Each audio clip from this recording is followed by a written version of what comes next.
kelompok PSDAP kelompok 6 sedang melakukan pengamatan di lahan sawah, dan kita berlokasi di mana? Banca, Kabupaten apa? Kecamatan Banca. Oh iya, Kecamatan Banca. Terus Desa Gelega. Oke. Halo teman-teman, hari ini kami sudah berada di Desa Gelega, Kecamatan Banca, Kabupaten Semarang. Kita akan melihat keanekaragaman hayati di tanaman padi. Di sini tanaman padi sebagai tanaman utamanya. Ada juga tanaman pisang dan jagung di sekitaran sawah. Tumbuh seluas 5 meter persegi yang sudah kami ukur. Padi ini sudah menjadi poros utama dari berbagai interaksi yang terjadi di lahan ini. Kepiting sawah atau yang biasa disebut dengan yuyu membantu memperbaiki struktur tanah dan menguraikan sisa organik. Biointeraksi positif dari belalang yaitu berkontribusi pada siklus hara dengan mengubah jaringan tanaman menjadi kotoran organik yang mempercepat proses penyuburan tanah secara alami. Selanjutnya ada biointeraksi negatif dari keong, yaitu mereka sangat aktif bergerak di malam hari atau saat air menggenang untuk mencari dan melahap batang padi muda yang baru ditanam.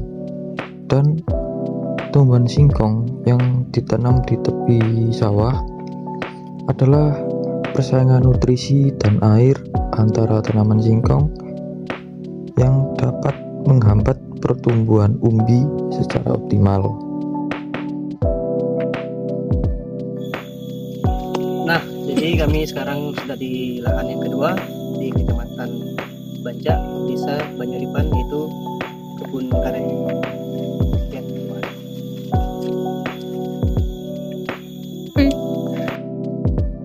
Kami sudah berada di lahan kedua, di lahan kering yaitu lahan karet yang terletak di Desa Banyu Kecamatan Bancak, Kabupaten Semarang.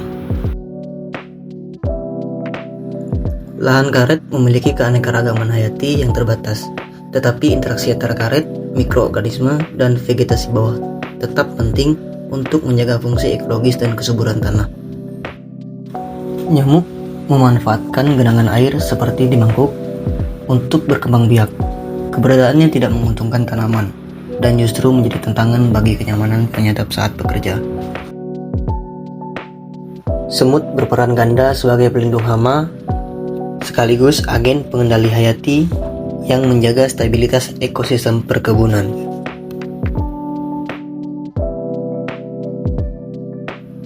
Kupu-kupu berperan dalam stabilitas biodiversitas dan kesehatan lingkungan perkebunan daripada memengaruhi produktivitas tanaman karet secara langsung.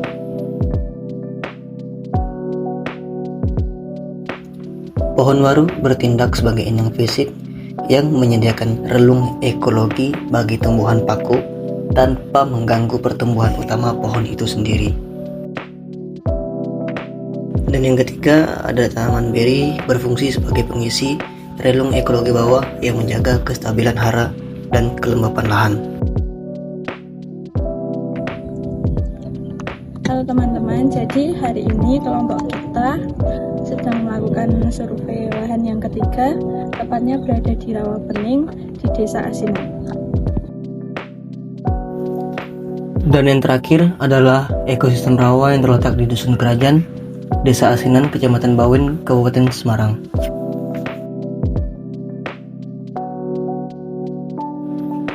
Di rawa ini tidak memiliki tanaman utama, tetapi memiliki berbagai jenis tanaman seperti teratai, enceng gondok, dan tumbuhan merambat.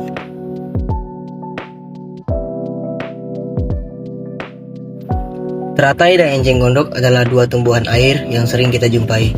Namun, keduanya memiliki karakteristik dan fungsi yang cukup berbeda.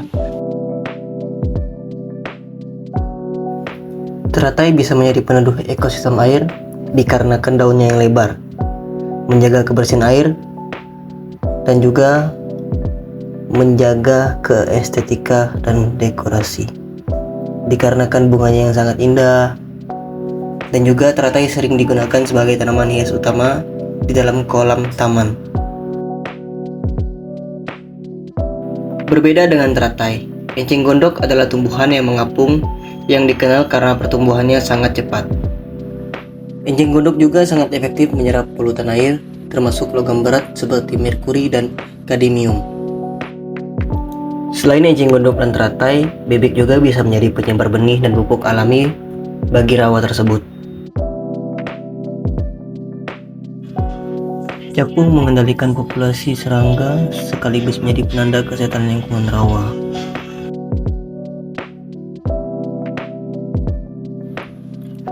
Dan peran ikan adalah menjaga keseimbangan hayati di bawah air.